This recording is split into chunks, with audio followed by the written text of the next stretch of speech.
நிகழ்ச்சிகள் மூலமாக, கேள்விகள் பதில்கள் மூலமாக நீங்கள் எங்களோடு தொடர்பு கொள்ள முடியுமே. ஆனால் உங்களுக்கு நாங்கள் வேதத்திலிருந்து மிகவும் எளிமையான வகையில் வேத பாடங்களை கற்றுத்தருவதற்கும் உங்களுடைய கேள்விகளுக்கு எல்லாம் நாங்கள் வேதத்திலிருந்து பதில் தருவதற்குமாக காத்திருக்கிறோம். எங்களோடு மிகவும் அனுபவம் வாய்ந்த ஊழியத்திலேயும் வேதாகம கல்லூரியிலே கற்றுக் கொடுத்தும் பல வகையிலும் கர்த்தருடைய நாம மகிமைக்காக செயல்பட்டு வருகிற அநேக கர்த்தருடைய தாசர்கள் இருக்கிறார்கள். அவர்களை கொண்டு உங்களுக்கு எங்களால் என்னென்ன செய்ய முடியுமோ அவற்றை எல்லாம் செய்து தர விரும்புகிறோம்.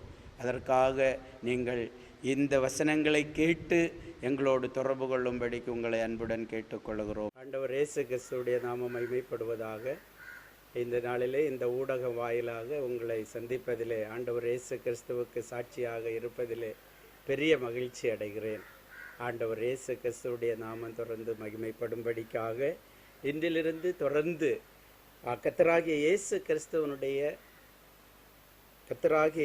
கிறிஸ்துவனுடைய சிறப்பு, கர்த்தராகிய இயேசு கிறிஸ்துவனுடைய மேன்மை, மகிமை, இவற்றையெல்லாம் நாம் தொடர்ச்சியாக சிந்திக்க இருக்கிறோம். அப்படியாக நாம் சிந்திப்பதற்கு முன்னதாக ஒரு வார்த்தை ஜெபித்து நாம் ஆண்டவருடைய சன்னிதானத்திலே இந்த நிகழ்ச்சியை ஆரம்பிப்போம். நாம் ஜெபம் பண்ணுவோம். ஆண்டவரே, உம்மை நன்றியோடு துதிக்கிறோம், ஸ்தோத்தரிக்கிறோம். இந்த வேளையிலே உம்முடைய நாமத்தை மகிமைப்படுத்தக்கூடிய வகையிலே நீர் அடியார்களை தெரிந்தெடுத்தபடினாலே உமக்கு ஸ்தோத்திரம். உம்முடைய அன்பை எங்களிடத்திலே வெளிப்படுத்தினபடினாலே உமக்கு ஸ்தோத்திரம். தொடர்ந்து உமக்கு சாட்சிகளாக நாங்கள் இந்த பூமியிலே வாழ வேண்டும், உம்முடைய நாமத்தை மகிமைப்படுத்த வேண்டும். அதற்கென்று நீங்கள் ஏற்படுத்தி தந்திருக்கிற எல்லா முகாந்தரங்களுக்காக, எல்லா வழிமுறைகளுக்காக நாங்கள் உம்மை நன்றியோடு துதிக்கிறோம், ஸ்தோத்தரிக்கிறோம். தொடர்ந்து நீர் எங்களோடு கூட இருந்து உம்முடைய நாமத்தை மகிமைப்படுத்துங்க. இந்த நிகழ்ச்சியை, இந்த செய்தியை கேட்கிறவர்களிடத்திலே உம்முடைய நாமத்தை மகிமைப்படுத்த வேண்டும். அவர்களோடு நீர் தொடர்ந்து பேச வேண்டும். உம்முடைய கிருபையுள்ள கரங்களுக்கு ஒப்பு கொடுக்கிறோம். துதி கனம் மகிமையாவும் உமக்கே செலுத்துகிறோம். ஆண்டவர் இயேசு கிறிஸ்து மூலம் எங்களுடைய விண்ணப்பத்தை ஸ்தோத்திரத்தோடு ஏறெடுக்கிறோம் பிதாவே, ஆமென். இன்றைக்கு நாம் கர்த்தராகிய இயேசு கிறிஸ்துவை குறித்த சிறப்பான சில விஷயங்களை நாம் தொடர்ச்சியாக சிந்திக்க இருக்கிறோம்.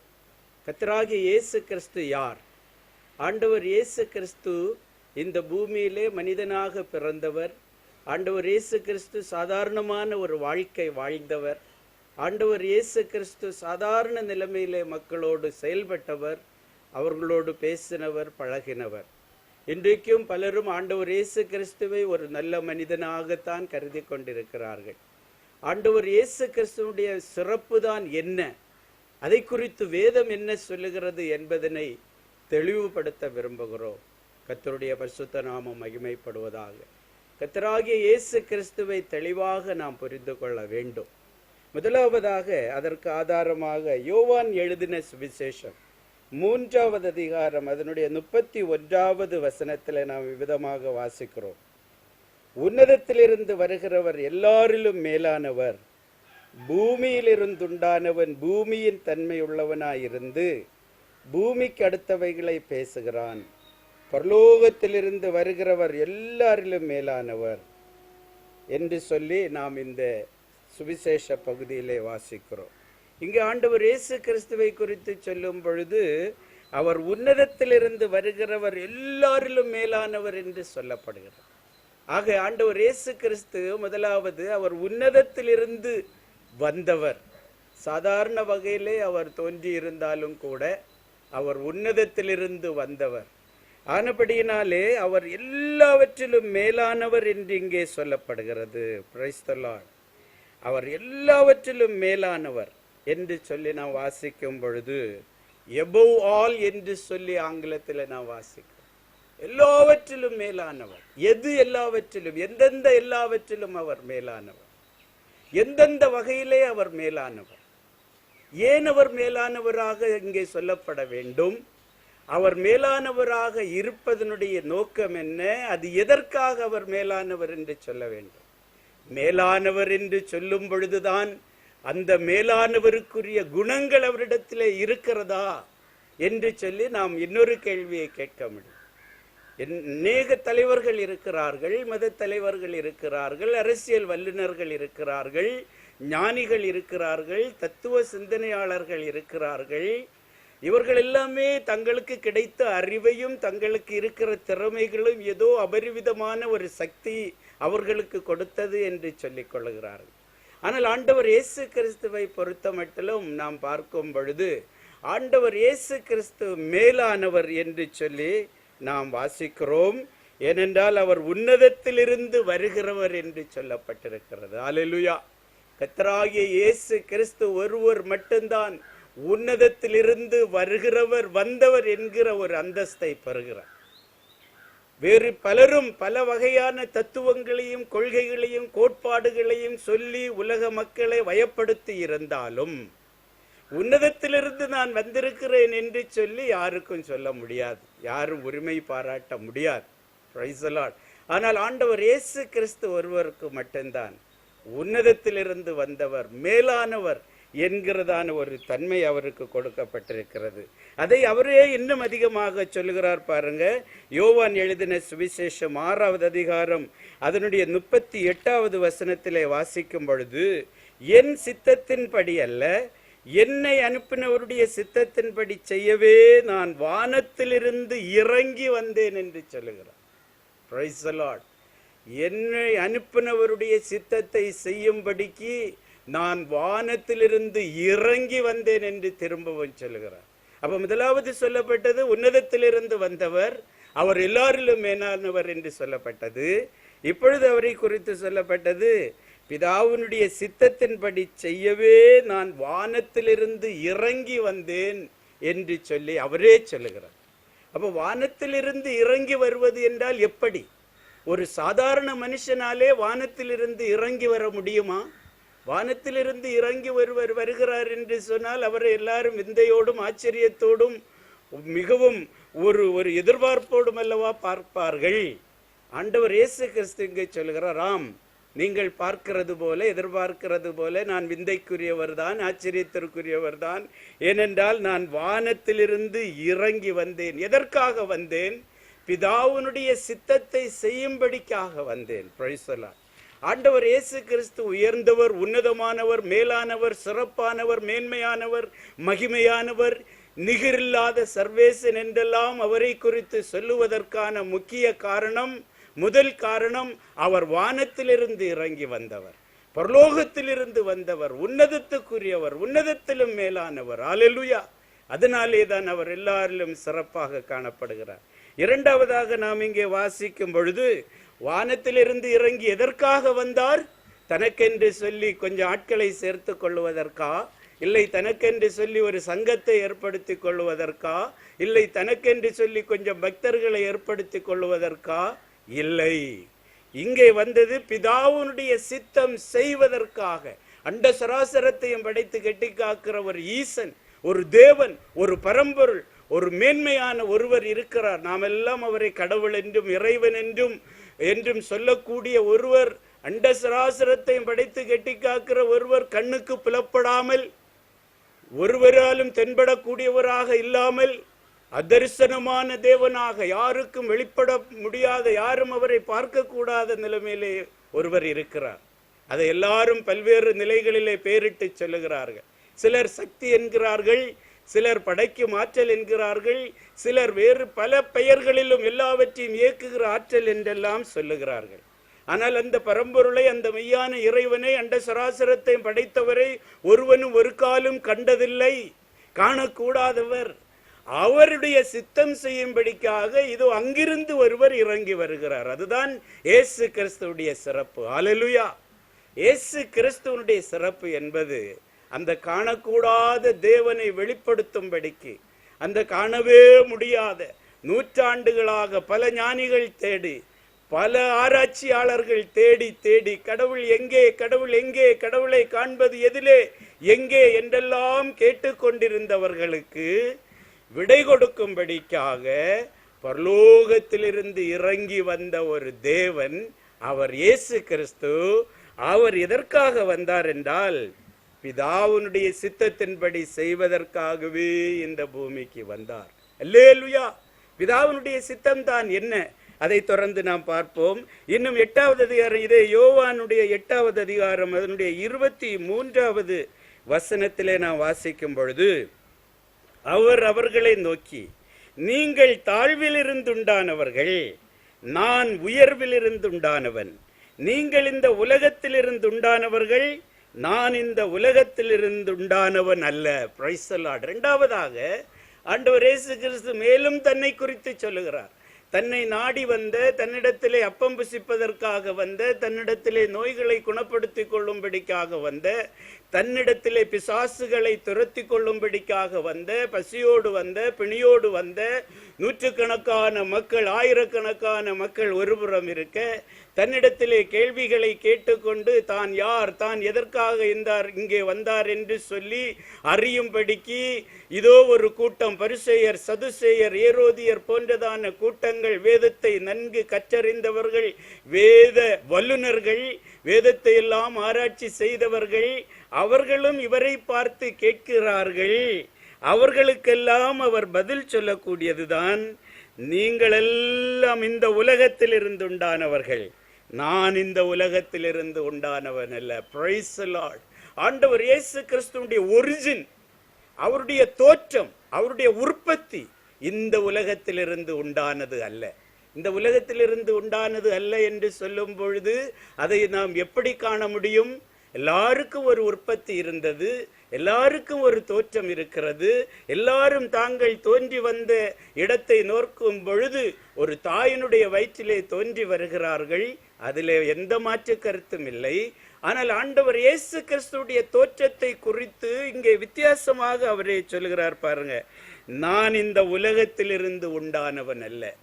எஸ், அருமையானவர்களே, எத்தனையோ மக்கள் பெரியவர்கள் என்று சொல்லுகிறவர்கள், தத்துவ ஞானிகள் என்று சொல்லுகிறவர்கள் எல்லாருமே இந்த உலகத்திலிருந்து தோன்றி வந்ததுக்கு அப்புறமாகத்தான் மேலே இருக்கக்கூடிய உன்னதத்தையும் பரலோகத்தையும் அந்த இறைவனையும் குறித்து வெளிப்படுத்தி சொல்லுகிறவர்களாக இருக்கிறார்கள். புரிகிறதா உங்களுக்கு? உலகத்திலே தோன்றின மனிதர்கள் எல்லாரும் தாங்கள் தோன்றி மனிதர்களாக பிறந்து, ஒரு ஸ்திரீனிடத்திலே பிறந்து, குழந்தைகளாக வளர்ந்து, அவர்கள் நல்ல உரம் பெற்று, வலிமை பெற்று, படிப்பறிவு பெற்று, சிந்தனை செய்து சிந்தனையாளர்களாக மாறி, அதற்கப்புறம்தான் மேலோகத்தில் இருக்கிற, பரலோகத்தில் இருக்கிற ஒரு கடவுளை குறித்தோ ஒரு இறைவனை குறித்தோ அவர்கள் விளக்கமாகவோ இல்லை அவர்கள் ஏதாவது வகையிலே கருத்துக்களையும் சொல்லுகிறார்கள். ஆனால் ஆண்டவர் இயேசு கிறிஸ்துவை பொறுத்த மட்டிலும் இந்த உலகத்திலிருந்து உண்டானவர் அல்ல. அவர் பரலோகத்திலிருந்து வந்த படியினாலே, உன்னதத்திலிருந்து உண்டான படியினாலே அவருக்கு உன்னதத்தினுடைய எல்லா ரகசியங்களும் நன்றாக தெரிந்திருக்கிறது. அவருக்கு பிதாவாகிய தேவன் யார், அவருடைய தன்மைகள் என்ன, அவருடைய குணங்கள் என்ன என்பதெல்லாம் தெளிவாக அவர் தெரிந்திருந்தார். அல்லேலூயா. அதனாலே தான் அவர் தைரியமாக சொன்னார், பரலோக ராஜ்யம் இன்னது, பரலோக ராஜ்யம் இப்படி இருக்கிறது, பரலோகத்தின் தேவன் இப்படிப்பட்டவர், குணம் படைத்தவர் என்று நேரடியாக அங்கிருந்து வந்த காரணத்தினாலே தான் அவர் சொன்னார். மற்றவர்கள் எல்லாரும் இங்கே பிறந்தவர்கள், மண்ணிலிருந்து உண்டானவர்கள், பூமிக்கு அடுத்தவர்கள், பூமியிலே தோன்றி பிறந்து வளர்ந்து கற்று தியானித்து சிந்தித்து பல்வேறு முறைகளிலே அனுபவங்களை பெற்று கடவுளை குறித்து அவர்கள் அப்படி இப்படி அதுவாக இருக்கலாம் இதுவாக இருக்கலாம் என்று சொல்லி சொன்ன காரணத்தினாலே தான் இன்றைக்கு உலகத்திலே இவ்வளவு பெயர்பட்ட வித்தியாசம் பெற்ற மதங்கள் தோன்றி இருக்கிறது. ஆனால் இதோ உன்னதத்திலிருந்து வந்தவர் ஆண்டவர் இயேசு கிறிஸ்து ஒருவர். தொடர்ந்து நாம் அதை குறித்து வாசிக்கும் பொழுது அதே யோவான் 8வது அதிகாரம் 42வது வசனத்திலே வாசிக்கிறோம். இயேசு அவர்களை நோக்கி, தேவன் உங்கள் பிதாவாயிருந்தால் என்னிடத்தில் அன்பாயிருப்பீர்கள், ஏனெனில் நான் தேவனிடத்திலிருந்து வந்திருக்கிறேன், நான் சுயமாய் வரவில்லை, அவரே என்னை அனுப்பினார் என்று சொல்லுகிறார். அல்லேலூயா. உன்னதத்திலிருந்து வந்த தேவகுமாரன். ஏன் நான் ஆண்டவர் இயேசு கிறிஸ்துவை விசுவாசிக்கிறேன்? ஏன் நான் ஆண்டவர் இயேசு கிறிஸ்துவுக்கு சாட்சியாக ஜீவிக்கிறேன்? ஏன் ஆண்டவர் இயேசு கிறிஸ்துவை இந்த மீடியா வழியாக நான் பறைசாற்ற விரும்புகிறேன், உங்களுடைய கவனத்தை ஈர்க்க விரும்புகிறேன் என்றால், இயேசு கிறிஸ்து பால் ஈர்க்க காரணம் என்ன? அவர் இங்கே அவரே சொல்லுகிறார், நான் சுயமாக வரவில்லை, தேவனிடத்திலிருந்து வந்திருக்கிறேன், அவரே என்னை அனுப்பினார் என்று ஆணித்தரமாக சொல்லுகிறார். அல்லேலூயா. இதுபோல உறுதியாக ஆணித்தரமாக சொல்லக்கூடிய ஆற்றல் பெற்ற, அதிகாரம் பெற்ற வேறு எவராவது உலக வரலாற்றிலே தோன்றி வந்ததுண்டோ? வேறு எவராது நான் வானத்திலே ஏறி போனேன், அங்கே எல்லாவற்றையும் நான் அங்கிருந்துதான் வருகிறேன் என்று சொல்லி சொன்னவர்கள் உண்டா? சொல்லலாம். நான் பரலோகத்தை பற்றி அப்படி கனவு கண்டேன், பரலோகத்தில் அது இருக்கிறத கண்டேன், இது இருக்கிறத கண்டேன், அப்படியாக இருந்தது, இப்படியாக இருந்தது, கடவுள் எனக்கு வாக்கு தந்தார், என்னிடத்திலே கடவுள் வார்த்தையை கொடுத்து நீ போய் இந்த உலக மக்களுக்கெல்லாம் சொல்லென்று சொன்னார் என்றெல்லாம் சொல்லக்கூடிய யூகாபோகங்களின் அடிப்படையில், தங்களுடைய சுய சிந்தனையின் அடிப்படையில், சுய சொப்பனத்தின் அடிப்படையில், சுய விளம்பரத்தின் அடிப்படையில், தாங்கள் கற்ற கல்வியின் அடிப்படையில், தாங்களுக்குள்ளதான மனித ஞானத்தின் அடிப்படையில் அவர்கள் பல்வேறு கருத்துக்களை, அங்கே இருக்கிறது, அப்படி இருக்கிறது, பரலோகத்தில் அது இருக்கிறது, இது இருக்கிறது, இப்படி இருக்கிறது, அப்படி இருக்கிறது என்றெல்லாம் சொல்லலாம், சொல்லி இருக்கிறார்கள். அதனாலே தானே இத்தனை மதங்கள் உலகத்திலே தோன்றி வந்திருக்கிறது. நீங்க பார்த்தீங்கன்னு சொன்னா, ஆண்டவர் இயேசு கிறிஸ்துவை பொறுத்த மட்டிலும் அவர் தெளிவாக ஆணித்தரமாக சொல்லுகிறார், நான் சுயமாய் வரவில்லை, அவரே என்னை அனுப்பினார். அல்லேலூயா. தேவனால் அனுப்பப்பட்டவர்.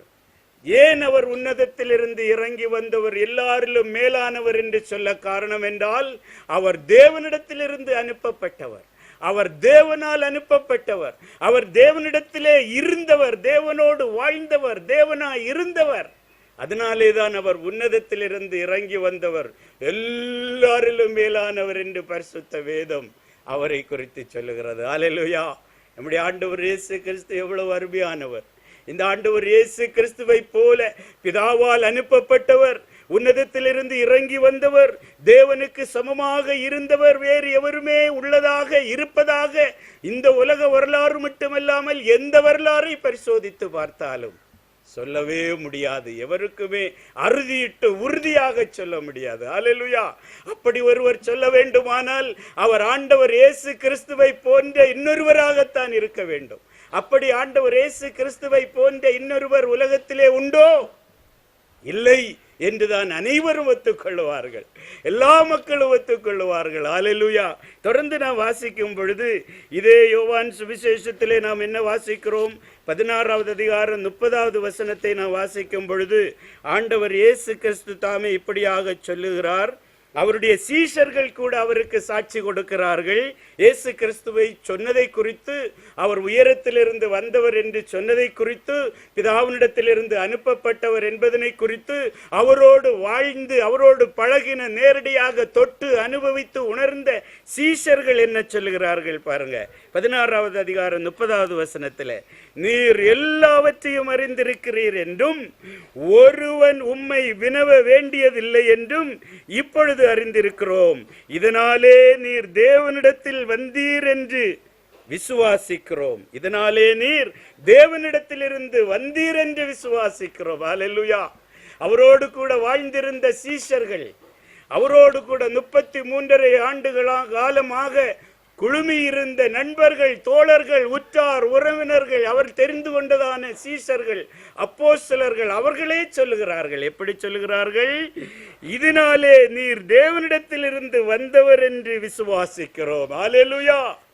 இன்றைக்கு எத்தனையோ தலைவர்களிடத்திலே தோழர்கள், தொண்டர்கள், பக்தர்கள் சேருகிறார்கள், சேர்ந்து கொண்டிருக்கிறார்கள். காலகாலமாக அவர்கள் இணைந்து வாழுகிறார்கள். எங்கு போனாலும் அவர்களோடு போகிறார்கள், எங்கு போனாலும் இந்த மத தலைவர்களோடு செல்லுகிறார்கள், பக்தர்கள் குழுமி இருக்கிறார்கள். முடிவிலே எந்த ஒரு பக்தனாவது, எவனாவது, அவரோடு வாழ்ந்த எவனாவது உண்மையிலே இவன் தேவகுமாரன், இவன் இந்த மனுஷன் தேவ மனுஷன், இவனுடைய பேச்சு, இவனுடைய செயல் அப்படி இருந்தது, இவன் வித்தியாசமானவர், இவன் இறைவனுடைய தூதன் தான் என்று சொல்லுவதற்கு சாட்சியாக அவரோடு கூட வாழ்ந்தவர்கள் உண்டா? எத்தனை பேர் உண்டு? அப்படி சொல்லுவாங்க. சொன்னாலும் அது ஒரு காலகட்டத்திலே மாய்ந்து போகும். அல்லேலூயா. இந்த இயேசு கிறிஸ்துவோடு வாழ்ந்த அவருடைய சீஷர்கள், அவருடைய அப்போஸ்தலர்கள் சாட்சி கொடுக்கிறார்கள். இவருடைய பேச்சை கண்டு, இவருடைய செயல்பாடை கண்டு, இவருடையதான எல்லா அதிகாரத்தையும் கண்டு, இவருடைய அன்பு கலந்த அந்த முகத்தை கண்டு, இவருடைய பண்பு கலந்த அந்த பேச்சை கண்டு, இவருடையதான எந்த அப்பழுக்கற்றதான ஒரு வாழ்க்கையை கண்டு இவர்கள் சொல்லுகிறார்கள், மெய்யாகவே நீர் ஜீவனுள்ள தேவனிடத்திலிருந்து வந்தீர் என்று விசுவாசிக்கிறோம். ஒருவன் உம்மை குறித்து வினவ வேண்டிய அவசியமில்லை, இன்னொருவன் உம்மை குறித்து கேள்வி கேட்க வேண்டிய அவசியமில்லை. நீர் தேவனிடத்திலிருந்து இறங்கி வந்தீர் என்று சொன்னீர். நாங்களும் ஒரு காலத்தில் அதை ஐயப்பாடோடு தான் பார்த்தோம். ஆனால் இப்பொழுது இத்தனை ஆண்டுகள் உம்மோடு வாழ்ந்த பொழுது, உம்மோடு பேசி பழகி நீர் செய்தவற்றை எல்லாம் கண்ட பொழுது, உண்மையிலே நீர் பரலோகத்திலிருந்து இறங்கி வந்த ஜீவனுள்ள தேவகுமாரன். இதிலே நாங்கள் இனிமேல் எங்களுக்கு எந்த சந்தேகமும் இல்லை.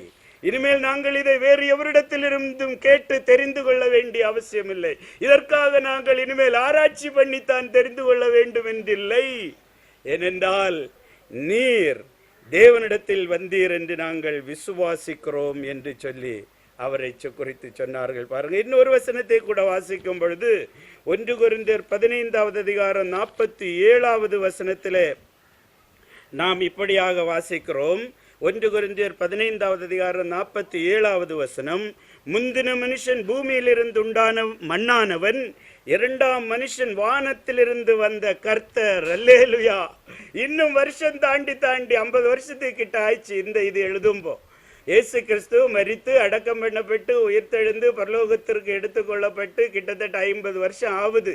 இதை எழுதும்போ இன்னொருவர் கூட சொல்லுகிறார் பாருங்க, முந்தின மனுஷன் பூமியிலிருந்து உண்டான மண்ணானவன், இரண்டாம் மனுஷன் வானத்திலிருந்து வந்த கர்த்தர் என்று 60 வருஷத்துக்கு பிறகு அப்போஸ்தலனாகிய பவுல் என்கிற ஒரு நல்ல வேத பண்டிதர், பரிசேயர்களுக்கெல்லாம் பரிசேயனாக நல்ல வேத பிரமாணத்தை கற்றுக்கொண்ட நல்ல ஆசிரியரிடத்தில் பாதத்திலிருந்து கற்றுக்கொண்ட ஒருவர் சொல்லுகிறார், இதோ பிந்தினவர் இரண்டாம் மனுஷனாகிய ஆண்டவர் இயேசு கிறிஸ்து வானத்திலிருந்து வந்தவர்.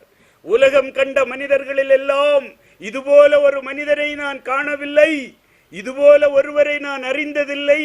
இவர் மெய்யாகவே வானத்திலிருந்து வந்த கர்த்தர் என்று சொல்லி அப்போஸ்தலனாகிய பவுல் ஆண்டவர் இயேசு கிறிஸ்துவுக்கு சாட்சி கொடுக்கிறார். எவ்வளவு ஆச்சரியம் பார்த்தீங்களா?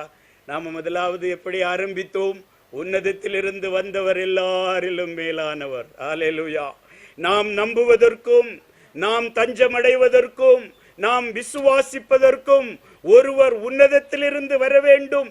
ஏனென்றால் விசுவாச வாழ்க்கை என்பது கடவுளை விசுவாசிப்பது, காணக்கூடாத ஒருவரை நம்புவது, அவர் இருப்பது போல அவரை அப்படியே ஏற்றுக்கொள்ளுவது, அதர்சனமான தேவனுக்கு சாட்சியாக இருப்பதுதான் விசுவாச வாழ்க்கை. இந்த விசுவாச வாழ்க்கை இப்படியாக ஆரம்பிக்கும் பொழுது அங்கிருந்து ஒருவர் வர வேண்டும். அவர் தேவனை நன்றாக அறிந்தவராக இருக்க வேண்டும். அவர்தான் வந்து தேவனை குறித்து சாட்சி கொடுக்க வேண்டும். அவர் கொடுக்கிற சாட்சி தான் உண்மையான சாட்சியாக இருக்க வேண்டும். அது அப்பழுக்கற்ற சாட்சியாக இருக்க வேண்டும்.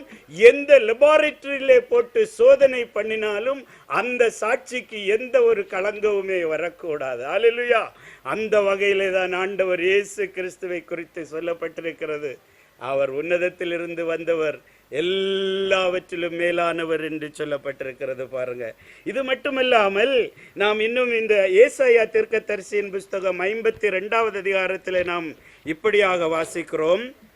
ஏசாயா தீர்க்கதரிசியின் புஸ்தகம் 52வது அதிகாரம் 13வது வசனம், இதோ என் தாசன் ஞானமாய் நடப்பார், அவர் உயர்த்தப்பட்டு மேன்மையும் மகா உன்னதமுமாயிருப்பார். அல்லேலூயா.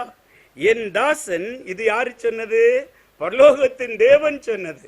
அவரை எப்படி சொல்லுகிறார்? என் தாசன் என்று பரலோகத்தின் தேவன் சொல்லுகிறார். என் தாசன் ஞானமாய் நடப்பார், அவர் உயர்த்தப்பட்டு மேன்மையும் மகா உன்னதமுமாயிருப்பார். உயர்த்தப்பட்டிருப்பார். அல்லேலூயா.